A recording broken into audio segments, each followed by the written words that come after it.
भारतीय घटनेचे शिल्पकार महामानव परमपूज्य बोधिसत्व डॉक्टर बाबासाहेब आंबेडकर, त्याचबरोबर मानवजातीच्या कल्याणासाठी ज्या ज्या थोर महापुरुषांनी साधू संतांनी योगदान दिलं, अशा सर्वांना या ठिकाणी त्रिवार वंदन.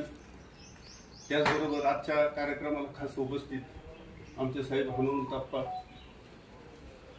त्याचबरोबर आजचे सत्कारमूर्ती वस्तुमूर्ती आपल्या सगळ्यांचे आवडते लाडके कोळसाहेब.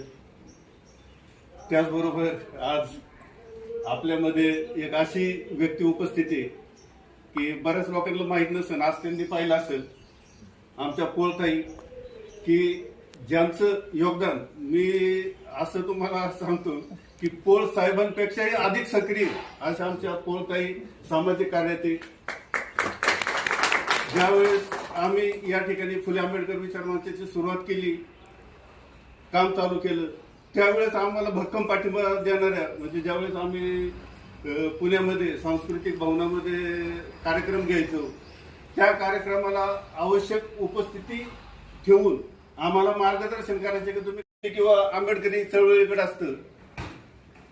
आता भारतामध्ये तुम्ही सगळीकडे पहा, आंबेडकरवादी क्रांती प्रचंड वाढायला लागलेली आणि आंबेडकरवादीच ह्या भारताचा इतिहास बदलणार आहेत आणि आपल्यावरच मोठी जबाबदारी, न्याय समता स्वातंत्र्य जर टिकवायचं असेल तर ते आपणच टिकू शकतो. आणि म्हणून आपल्या सगळ्यांचं काम आहे की आंबेडकर चळवळीमध्ये आपण काम केलं पाहिजे. आणि फक्त काम करत असताना जगतं तर कुणी पण जगतं, कुत्र पण जगतं, परंतु आपण स्वतःसाठी न जगता इतरांसाठी पण आपल्याला जगलं पाहिजे. आणि ते फक्त आपल्याला बाबासाहेबांच्या शिकवणीतून मिळतं. आणि म्हणून प्रत्येकाने या ठिकाणी निश्चय केला पाहिजे की संविधान जर आपल्याला जपायचं असेल, टिकून ठेवायचं असेल, तर फक्त ओबीसी एससी एसटीच टिकून ठेवू शकतो.